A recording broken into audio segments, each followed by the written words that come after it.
குடும்பம் ஒரு பல்கலைக்கழகம் அப்படின்னு சொல்லுவாங்க. எல்லா உறவுகளும் சேர்ந்தது தானே ஒரு அழகான ஒரு குடும்பம், ஒரு பூஞ்சோலை மாதிரி. திடீர்னு பாத்தீங்கன்னாக்க ரொம்ப அந்யோன்யமா பாசமா இருப்பாங்க. அவங்களுடைய உறவுக்குள்ள ஒரு மிகப்பெரிய விரிசல் ஏற்பட்டு மூஞ்சியே பார்க்க மாட்டேன் அப்படின்னு சொல்ற அளவுக்கு ஒரு பெரிய சண்டை வந்துடும் சுவாமிஜி.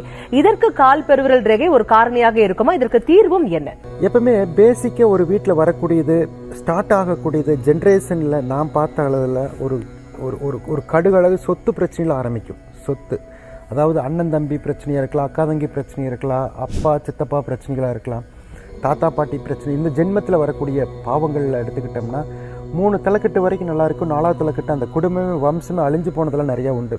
எப்பவுமே மன வருத்தங்களை கொடுக்கக்கூடியது எப்பவுமே பார்த்தீங்கன்னா அந்யுன்யஸ்தானம். அந்யுன்யஸ்தானங்கிறது நான் சொல்கிறது இந்த ரேகையை பொறுத்த வரைக்கும் கருட முகம்னு சொல்கிறேன். அந்த கருட முகங்கள் அப்படின்னு ஒரு முகம் இருக்குது. அந்த ரேகையில் வரக்கூடிய அமைப்புகள் நான் சொல்லிட்டு இருக்கிறது, அந்த கருட முகம் இருந்துச்சு அப்படின்னாவே கண்டிப்பாக அவங்களுக்குள்ள பிளவு ஏற்படும். அண்ணன் தம்பியாக இருக்கட்டும், கணவன் மனைவியாக இருக்கட்டும், உறவு பிளவு ஏற்படக்கூடிய ஸ்தானம் கணவன் மனைவியாக இருக்கலாம் அல்லது அண்ணன் தம்பியாக இருக்கலாம். அந்த கருட முகங்கிறது பார்த்தீங்கன்னா பாதிப்பு கொடுக்கறது, கண்ணுக்கு தெரியாமல் மறைஞ்சு போகக்கூடிய சக்தியை கொடுக்கக்கூடியது அந்த கருட முகம்.